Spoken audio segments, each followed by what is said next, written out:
faly miaravantsika rehetra amin'ny anaran'i Jesosy ho amintsika tsirairay ny fahasoavan'ny Tompo sy ny fiadanana. Misaotra anao misafidy manaraka izao programa izao Mofon'aina. Fandaharana izay natokana ho antsika zanak'Andriamanitra kristianina izay tena manana etaeta dady katsaka ny tena ny fahamarinana ny tenin'Andriamanitra ka maniry hitombo amin'ny fahalalana tsara ny Kristy, te hitombo amin'ny fahafantarana ny sitrapon'Andriamanitra. Programa izay natao ho fampandrosoana antsika tsirairay, ho fampitomboana ny ho fitomboana ny finoantsika tsirairay.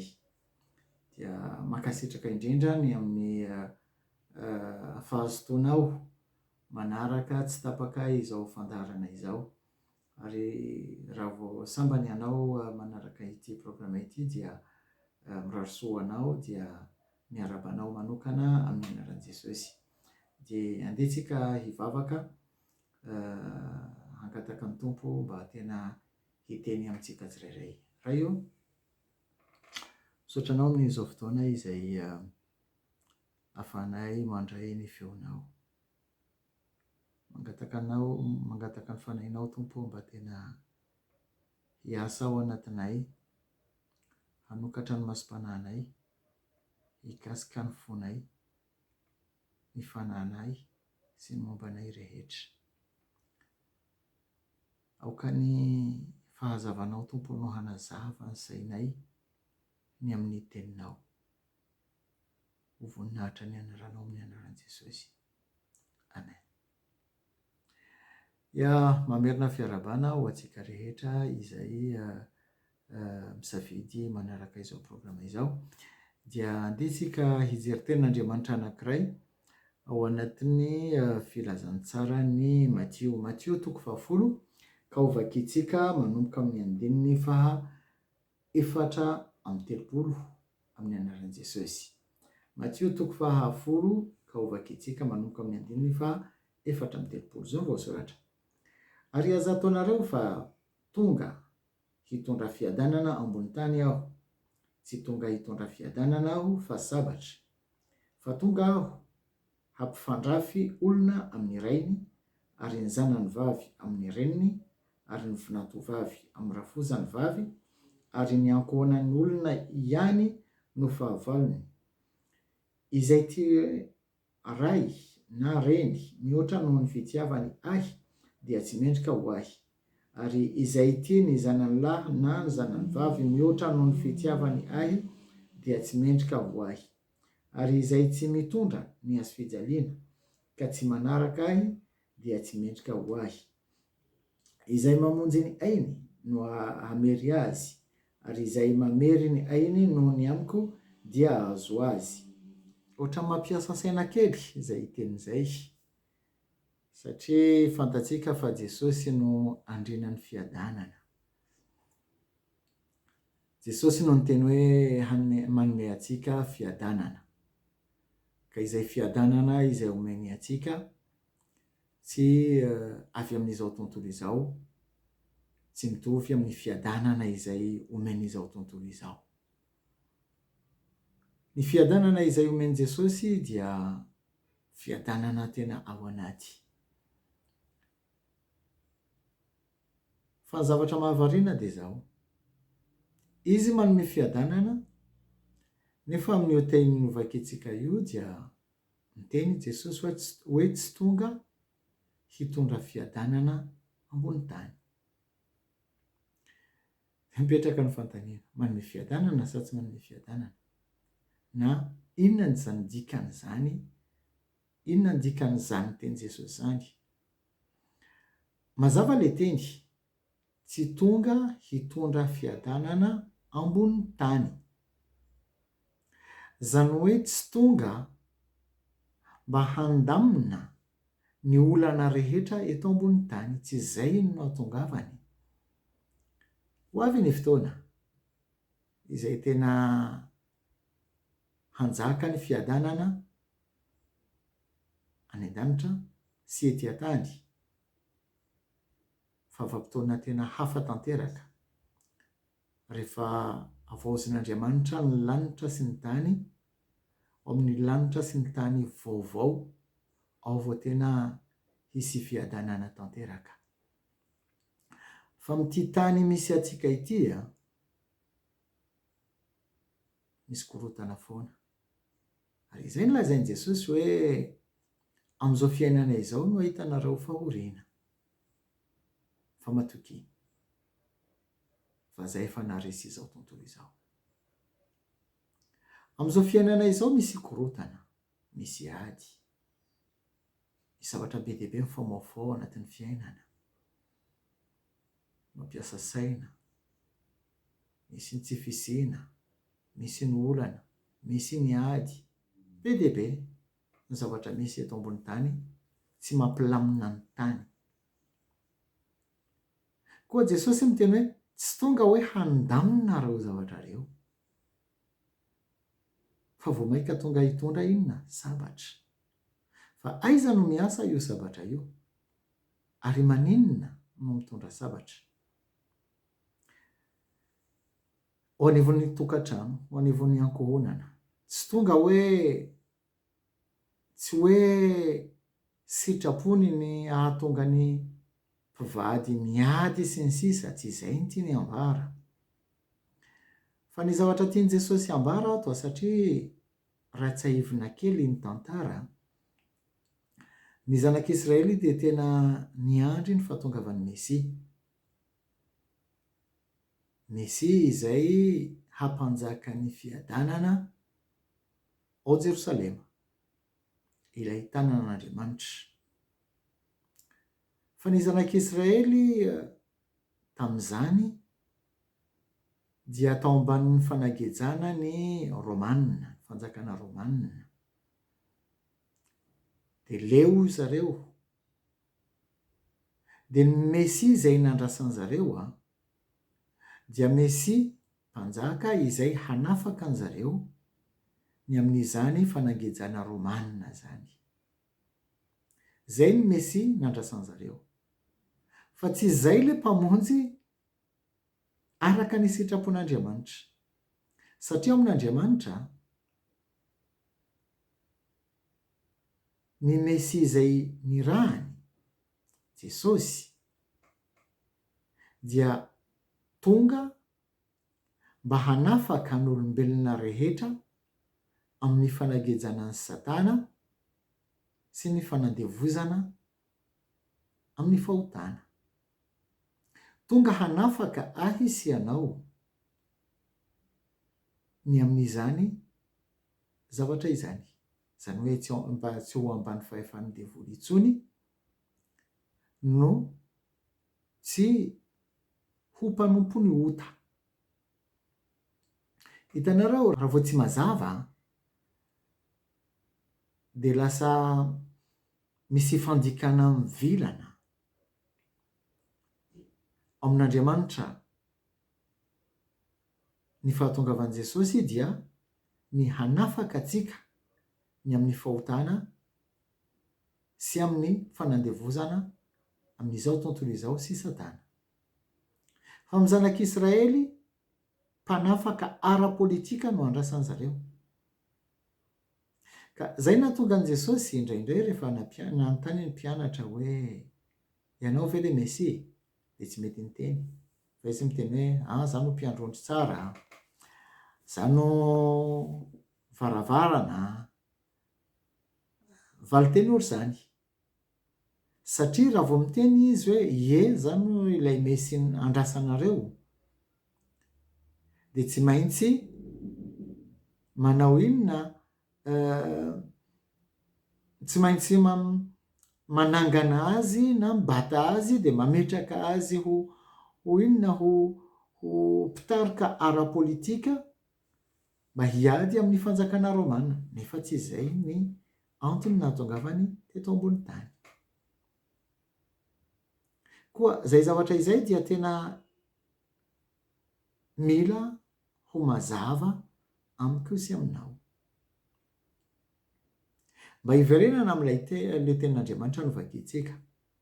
Tsy tonga hitondra fiadanana ambony tany, fa tonga hitondra fiadanana ao anatiko sy ao anatinao.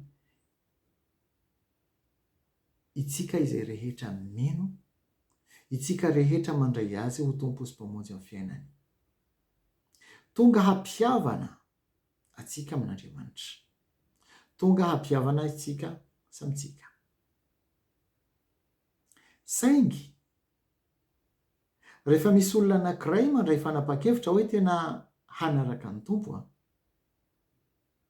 dia misy vidiny. Izay no lazaina amin'ilay teny novakitsika ao ambanimbany kely. Ao amin'ny andininy faha 8:30 izay milaza toy izao hoe ary izay tsy mitondra ny azy fijaliana ka manaraka ahy dia tsy mendrika ho ahy. Zany hoe rehefa te hanaraka an' Jesosy misy azo fijaliana izay tsy maintsy lanjaina. Tsy hoe mandeha manao rojo dia asiana lacroix na asiana inona kavina misy azo fijaliana. Tsy izay loatra, tsy izay ny tiany ambara. Fa ny fanapa-kevitra, ny fandraisana fanapa-kevitra manaradia ny tompo dia misy zavatra izay tsy maintsy mitranga. Misy fiantraikany eo anivon'ny fianakaviana.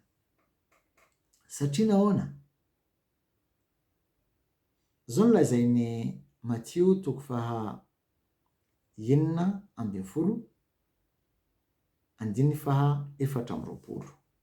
Dia hoy Jesosy tamin'ny mpianany, raha misy olona ta hanaraka ahy, aoka izy handany tenany sy hitondra ny azo fijaliany ka hanaraka ahy.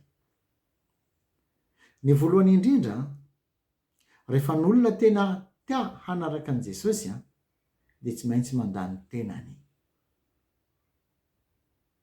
Zany hoe manafoana ny amin'ny tenany, ny momba azy manontolo. Izay no nahatonga ny Paoly Apôstôly nanoratra ao amin'ny Korintiana 2:5 hoe raha misy olona ao amin'ny Kristy dia olom-baovao, efa lasa ny zavatra taloha. Izay ihany koa no lazain'ny Paoly ao amin'ny Galatiana 2:20 hoe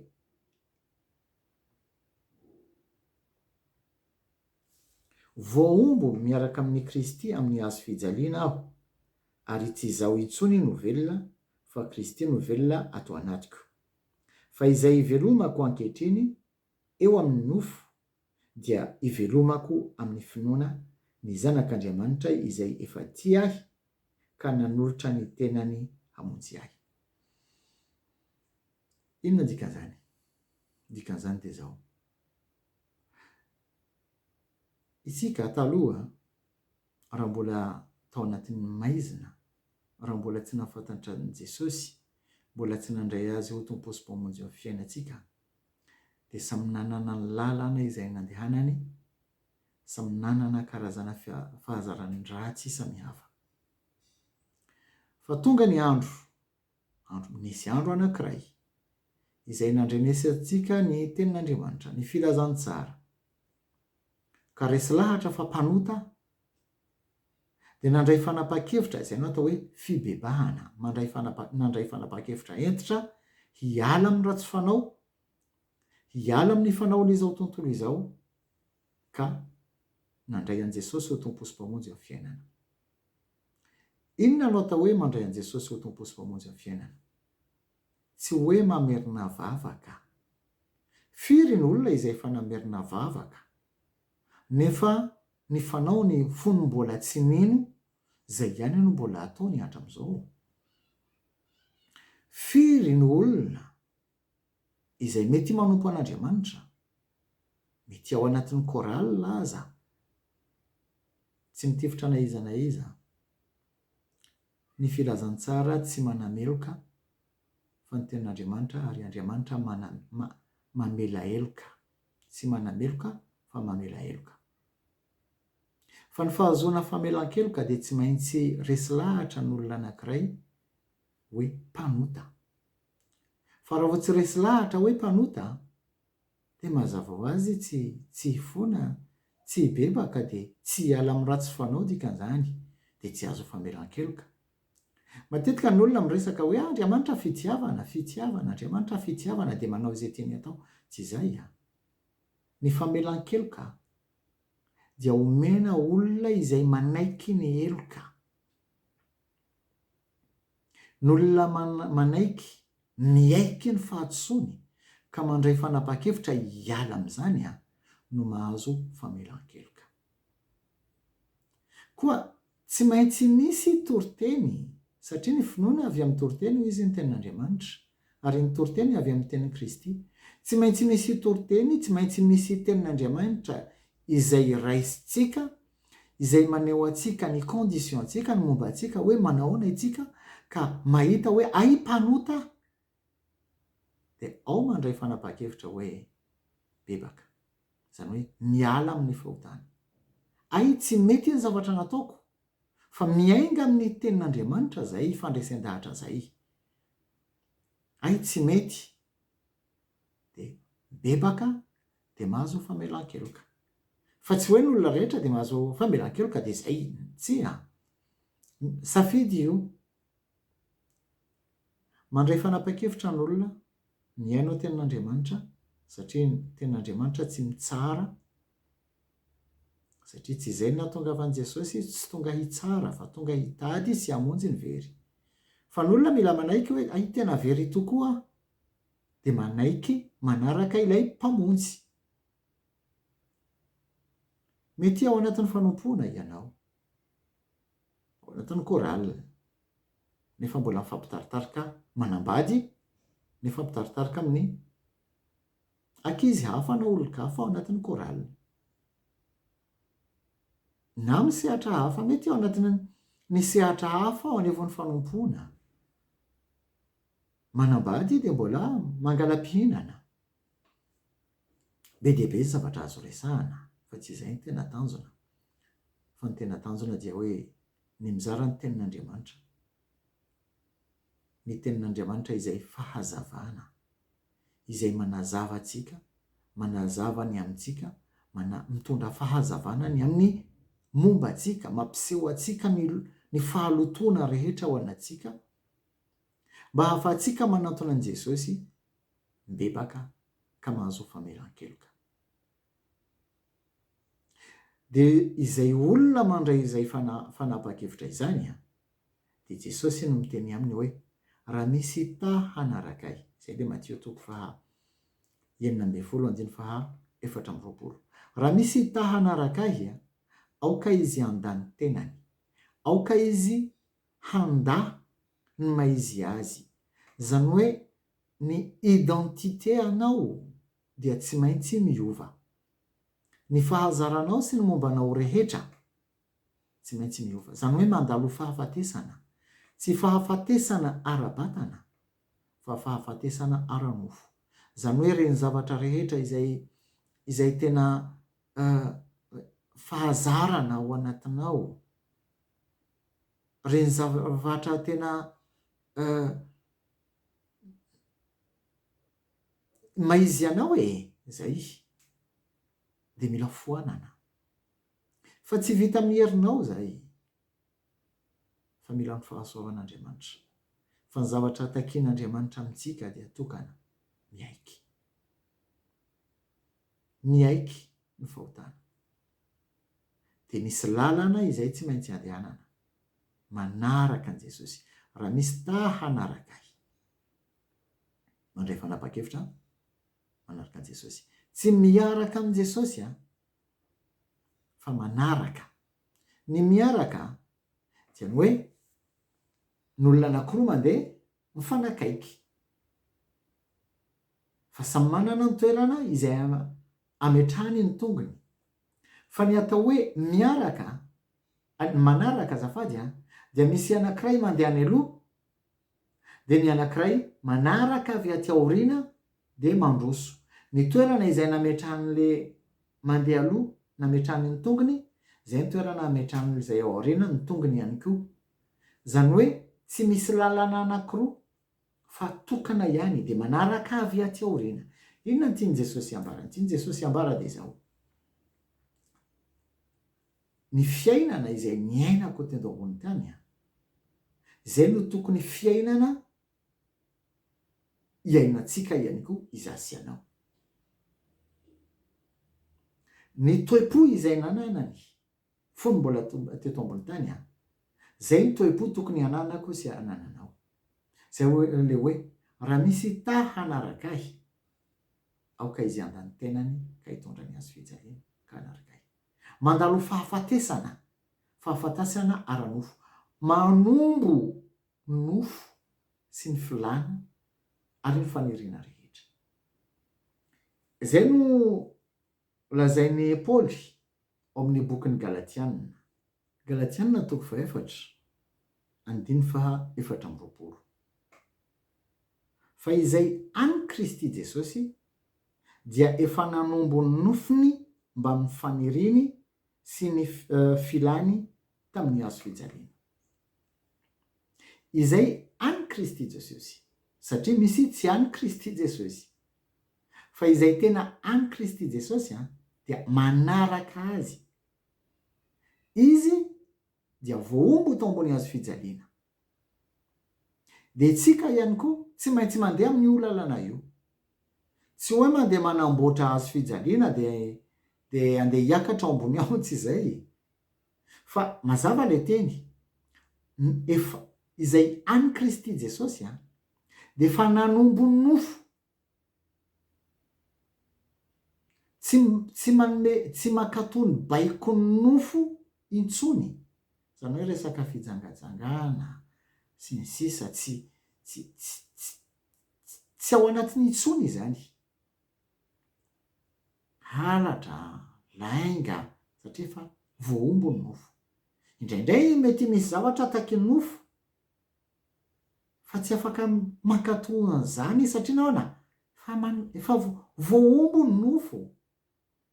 Tsy manakery, tsy manana fahefana amiko sy aminao. Nanombo ny nofo mba amin'ny faniriana, hitanao, na ao anatin'ny saina aza sy ny filana.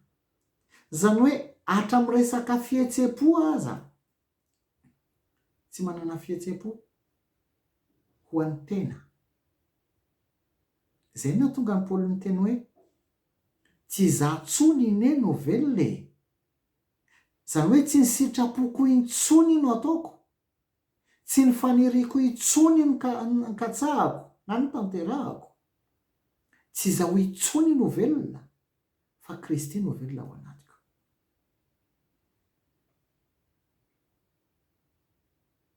Zay ny lalan'i Jesosy. Mandalo fiainana, mandalo fahafatesana aloha. Zany hoe maty. Velona, mbola velona. Fa rehefa misy faniriana avy amin'ny nofo, tsy mamaly an'izany intsony satria naona tsy mandaitra anao intsony. Tsy misy effet hoy izy ny vazaha. Olona maty tsy afaka mihetsika, tsy manana faniriana, tsy manana filana, tsy manana inona na inona satria maty. Dia ohatr'izany koa ny olona ao amin'ny Kristy na ny olona any Kristy. Mety tonga ny fakabana fa tsy mandaitra anao. Satria nahoana? Olom-baovao ianao. Efa lasa ny zavatra taloha. Noho izany misy fitondran-tena. Mafy ilay izy satria izy le hoe mandany tena, miova ny identité anao, miova ny maizy anao, dia mitondra azo fijaliana. Mafy ilay izy. Inona no mahazo fijaliana an'izany?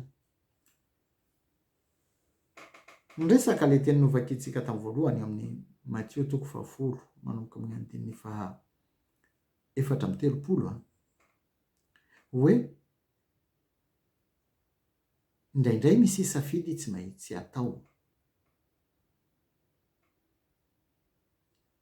eo anatrehan'ny fianakaviana, ray, reny, ny rahalahy, ny anabavy sy ny sisa. Ka hoy izy Jesosy, andaontsika hiverina amin'ilay teny ao Matio 10 ka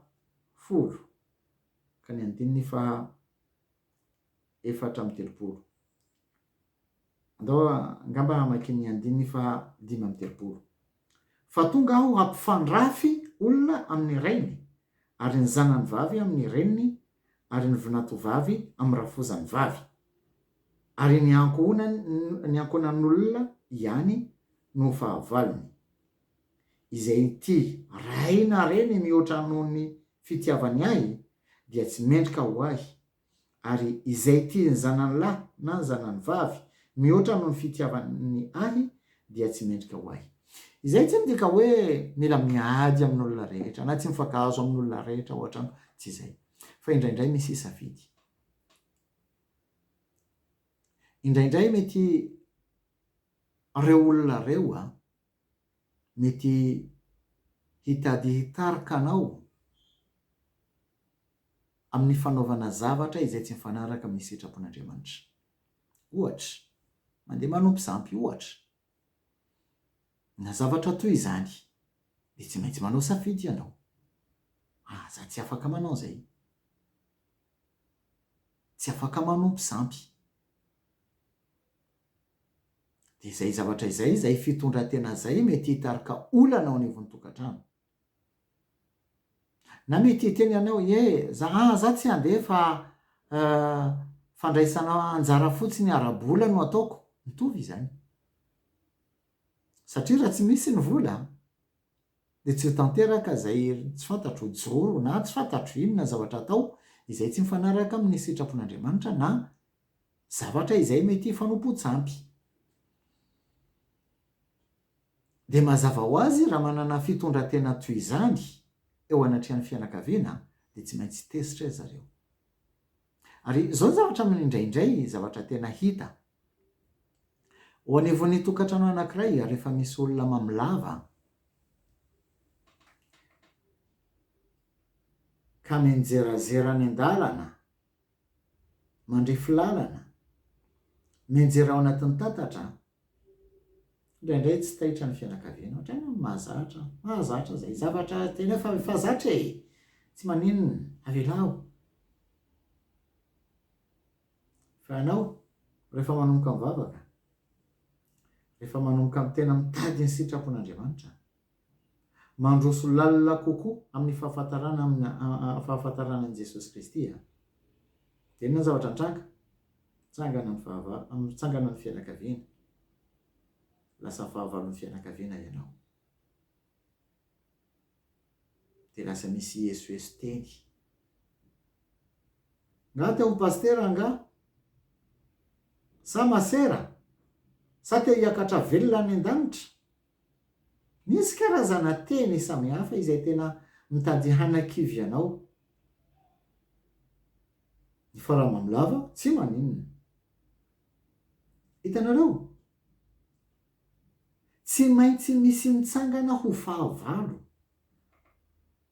Ary izay zavatra izay dia nolazain'ny apôstôly tamin'ny Timoty 2:3 ka ny 2:12.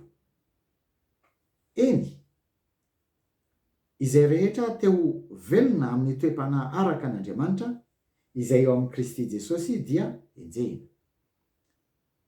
Tsy zako no miteny an'izay, fa ny tenin'Andriamanitra. Izay rehetra teo velona amin'ny toe-panahy araka an'Andriamanitra ao amin'ny Kristy Jesosy tsy maintsy enjehana. Fa inona mahatonga an'izany? Mahatonga an'izany dia zao. Satria misy fanjakana anankiroa samihafa.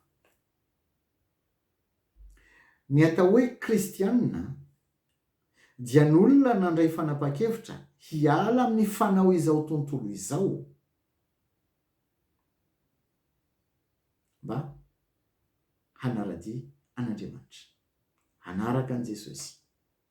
Satria n'izao tontolo izao, ny fanjakan'izao tontolo izao sy ny fanjakan'Andriamanitra dia mifanipaka tanteraka. tsisy fifandraisana na dia kely aza. Dia mazava ho azy raha vao mitady hiala amin'ny fanao izao tontolo izao dia izay any izao tontolo izao tsy maintsy mitsangana fahavalonao zany.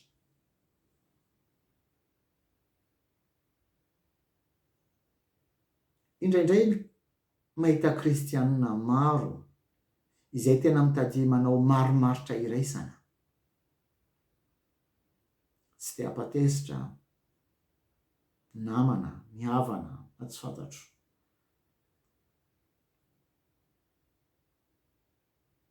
Ka mahay aona mialatsiny ampiasa voambolana ny tanora, mahay misadapte amin'ny situation rehetra. Misotro n'olona dia mba misotro koa izy, mba mandray. Fandrao lazain'olona hoe lasa fanatika. Sarotra aminy ny mitondra ny hazo fijaliana, zay mihitsy ilay hazo fijaliana.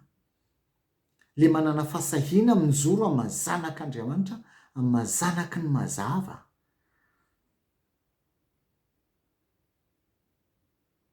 Matahotra n'olona, menatra. Misy vidiny ny manaradian Jesosy. Ary lafo io vidiny io. Tsy vola, satria ny sasany raha vao resaka vidiny, ny sasany rehefa mamaky ny Baiboly, zavatra hafa no hitany. Zavatra hafa no hitany. Angamba azonareo ny tiako ambara. Fa ny Baiboly iray manontolo miresaka zavatra ara-panahy. Mifonona zavatra ara-panahy. Misy dikany ara-panahy, fa tsy vola ny zavatra rehetra hita ao anatin'ny Baiboly. Ilaina ny vola. Saika tsy niresako zay nefa ohatran'ny voavaky ihany. Ilaina ny vola. Fa tsy vola daholo no ao anatin'ny Baiboly. Ry havana malala, misy vidiny ny manaradian Jesosy. Zao lazain'Andriamanitra tamin'ny Abrahama. Ao amin'ny Genesis 12 ka ny 1 sy 2. Ary hoy Jesosy tamin'ny Abrahama, mandehana miala amin'ny taninao sy ny havanao ary ny tranondrainao hankany amin'ny tany izay asehoko anao. Dia hatonga anao ho firenena lehibe aho, sady hitahianao sy hahalehibe ny anaranao ary ho fitahiana tokoa ianao. Andriamanitra miantso ny Abrahama. Abrahama ray ny mino, raitsika izay mino. Zany hoe izy no modely ho atsika. Ankoatran'i Jesosy mazava ho azy. Fa inona ny zavatra nolazain'Andriamanitra tamin'ilay raitsika, ilay ray mino. Mandehana miala amin'ny taninao, amin'ny toerana izay mahazatra anao. Zany hoe mandany tenanao zay. Miala amin'ny taninao, izay nahalehibe anao, izay mahazatra anao, izay nananao harena sy fianakaviana sy ny sisa sy ny sisa. Izay nandaninao ny androm-piainanao rehetra. Mila miala ao. Averiko zava-panahy no resantsika. Fa tsy hoe manentana n'olona hiala ao amin'ny taniny sy ny sisa, tsy izay. Mandehana miala amin'ny taninao sy ny havanao ary ny tranondrainao azafady hankany amin'ny tany izay asehoko anao. Zany hoe miala amin'ny zavatra mahazatra anao hatramin'izay, ny maizy anao mihitsy. Mila miala amin'izany. Fombafomba zay. Zay mahatonga hoe ny tranondrainao izay mahazatra anao, izay anananao fombafomba maro isan-karazany. Mila miala amin'ireo fombafomba ireo fa hitondranao amin'ny tany izay mbola tsy hitanao, hitondranao anatin'ny tontolo, ao anatin'ny fiainana vaovao, hisy fiovana tanteraka, toerana mbola tsy hitanao tsy hitanao ny lalana. Itsika tamin'ny te ho any amin'ny Jerosalema vaovao, te ho any an-danitra, fa misy lalana ane. Dia izay mihitsy ny antso ho ahy sy ho anao, izay ny antso nataon'Andriamanitra tamin'ny Abrahama. Miala amin'ireo zavatra rehetra mahazatra anao satria ireo zavatra ireo zavatra n'izao tontolo izao sy fanao izao tontolo izao. Mila miala amin'izany ianao.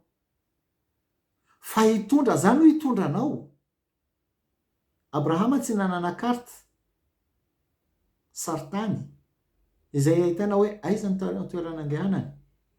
Tsy nisy GPS tamin'izay. Fa ny fanahy masina no GPS nampiasain'Andriamanitra ho an'i Abrahama. Zany no hitarika anao. Itsika manana fanahy masina, ary izay mihitsy io antsoiny Abrahama io miantaifa amiko sy aminao. Mila miala amin'ireo fahazarana rehetra ireo, amin'ny fombafomba rehetra ireo izay tsy mifanaraka amin'ny sitrapon'Andriamanitra, ka mahatoky ny fanahy masina izay hitarika antsika amin'ny lalan'Andriamanitra, ny lalana makany amin'ny Jerosalema vaovao, ny lalana izay ahatonga antsika handova ny fiainana mandrakizay. Zay ilay antso. Tsy afaka manao maromaritra iraisana na dia kely aza ny amin'ny zavatra ity tany. Satria naona Jakoba 4:4, ry mpisitaka mijangajanga tsy fantatrareo va fa fandrafiana an'Andriamanitra ny fisakaizana amin'izao tontolo izao, koa na iza te ho sakaizana izao tontolo izao dia fahavalon'Andriamanitra izy. Raha te ho sakaiza, te ho namana, raha te hanao maromaritra iraisana amin'izao tontolo izao dia lasa inona? Fahavalon'Andriamanitra, satria tsy mifanaraka, tsy mifankahazo ireo roa ireo, n'izao tontolo izao sy Andriamanitra. Fisarahana tanteraka. Zany hoe mila manana position tena radikaly, entitra rehefa an'Andriamanitra dia an'Andriamanitra. Jesosy tsy nanao maromaritra iraisana amin'iza na iza. Rehefa marina dia marina zay, marina zany. Rehefa fotsy dia fotsy, rehefa mainty dia mainty, fa tsy misy blanc cassé na blanc caché ho izy ny sasany. Na madio na maloto, na fahotana na fahamasinana, fa tsy misy elanelana. Vidiny io mafy, zay ilay mitondra ny hazo fijaliana. Zay na tonga Jesosy miteny hoe raha misy tahana rakay mila mandray fanapa-kevitra entitra. Raha misy tahana rakay voalohany indrindra mila mandany tena. Raha tsy vonina handany tena n'olona dia tsy azo lazaina na oviana hoe manaraka an' Jesosy. Misy lalana hafa izay andehanany fa tsy manaraka an' Jesosy. Mazava ny ten'Andriamanitra. Andaontsika merina mamaky n'io teny io. Matio 9:20 ka ny 4:20. Mino fa ny baibolintsika rehetra dia ahitana zay teny izay. Jereo ny baibolinao. Matio 9:20 ka ny 4:20.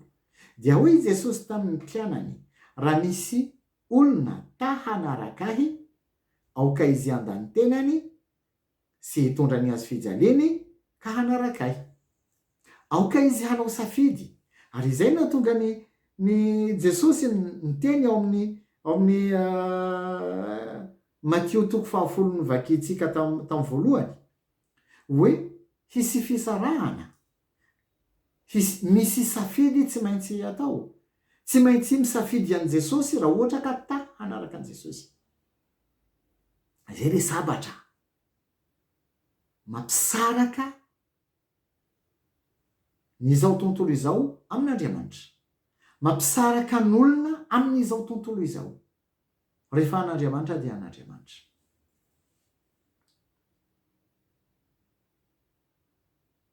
Tsy hoe mila manangana ady amin'ny fianakaviana, amin'ny havana, tsia.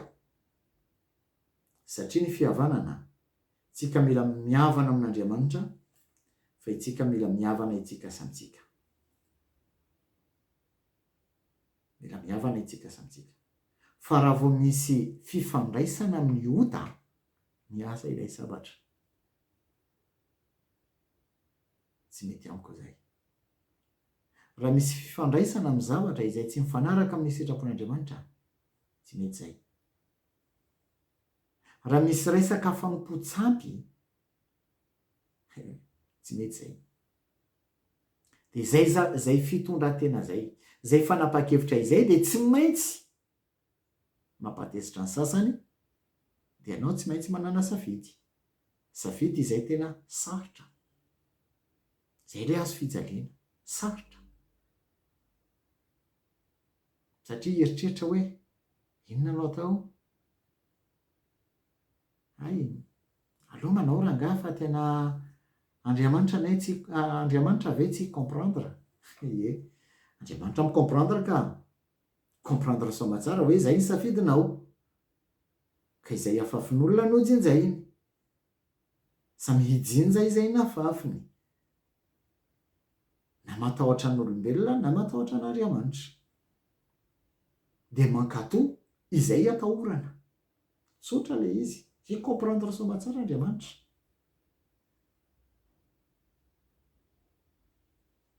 Ny kristianina dia olona mazava, zanaky ny mazava. Ny zavatra rehetra, ny disposition rehetra, ny fanapa-kevitra rehetra izay resiny dia mazava. Tsy misy marimaritra iresana. Ary izay mihitsy ny fiangonana, izay mihitsy ny kristianina, olona nantsoina hiala amin'ny fanao izao tontolo izao.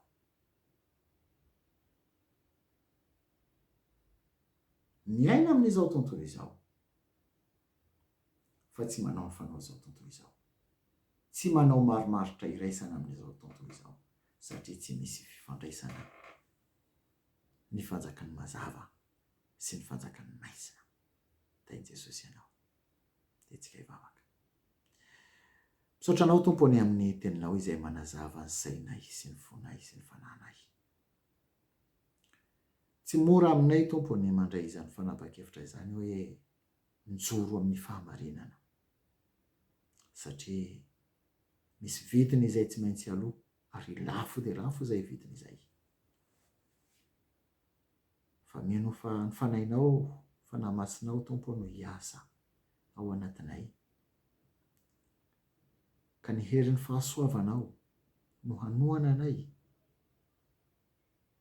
mba hanana fijoroana ho entitra tsy hanao marimaritra iraisana amin'izao tontolo izao, ny amin'ny fanao izao tontolo izao.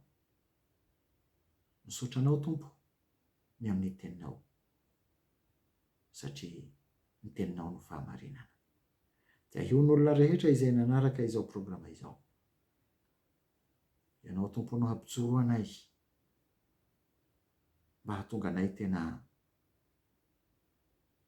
ho anisany izay ho alainao amin'ny fiavianao amin'ny rao an-lanitra. Ho anisany izay tena mijoro ny amin'ny fiavianao. Misaotra anao Jesosy. Amen. Zay zany ny programantsika androany, dia manao fotoana amin'ny manaraka.